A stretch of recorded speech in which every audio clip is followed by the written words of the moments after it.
এককালে কংগ্রেসের দাপুটি নেতা তথা দলের মুখপাত্র অশোক সিনহা ইদানিং দলীয় কাজকর্মে একেবারেই হাত গুটিয়ে নিয়েছিলেন। রাজনৈতিক মহলে গুঞ্জন চলছিল কংগ্রেস ছেড়ে অন্য কোনো দলে যোগ দেবেন তিনি, কিন্তু কোন দলে যাবেন তা স্পষ্ট ছিল না কারোর কাছে।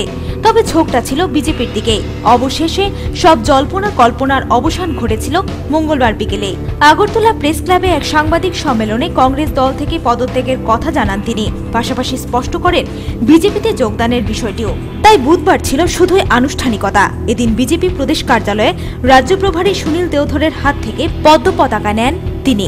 সাংবাদিক সম্মেলনে অশোকবাবু জানান, বিজেপিতে যোগদানের ঘটনা তার কোনো হঠকারী সিদ্ধান্ত নয়।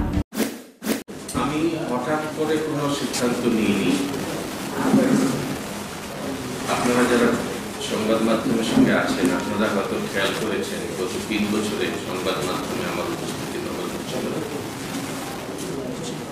ভারতের জাতীয় কংগ্রেস ছাড়িনি, কিন্তু ভারতের জাতীয় কংগ্রেসের কোনো কাজও করিনি। তারাও ডাকেননি, আমিও করিনি। বাইরে থেকে একটা এনজিওর সঙ্গে কাজ করছিলাম। তিনি বলেন তার লক্ষ্য একটাই, রাজ্য থেকে শাসক দলকে গদিচ্যুত করা। আর বিগত কয়েক মাসে বিজেপি যে ধারায় কাজ করছে তাতে ওনার বিশ্বাস এ রাজ্য থেকে সিপিআইএমকে গদিচ্যুত করতে পারবে বিজেপি। তাই বিজেপিতে যোগদান ওনার।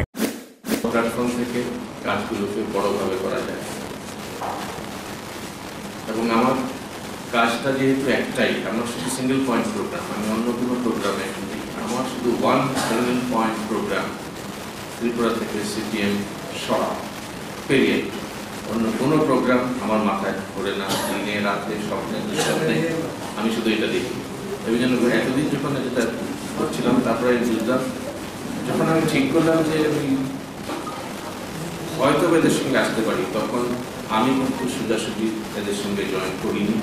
আমি 6 মাস ধরে অবজার্ভ করেছি, কিছু কিছু কাজ একসঙ্গে করেছি, এদের সঙ্গে মিটিং অ্যাটেন্ড করেছি, এদের সভ্যতা, এদের কালচার দেখেছি, এদের সম্বন্ধে যে সমস্ত কথাবার্তা বলা হয় সেগুলোকে আমি নিজে ইভ্যালুয়েট করেছি, তারপরে ডিসিশন নিয়েছি। পাশাপাশি তিনি এদিনের সাংবাদিক সম্মেলন থেকে রাজ্যবাসীর কাছে আবেদন জানান আসন্ন নির্বাচনে শাসক দলকে গদিচ্যুত করতে বিজেপির হাতে হাত রেখে কাজ করার জন্য। Bureau report, news vanguard.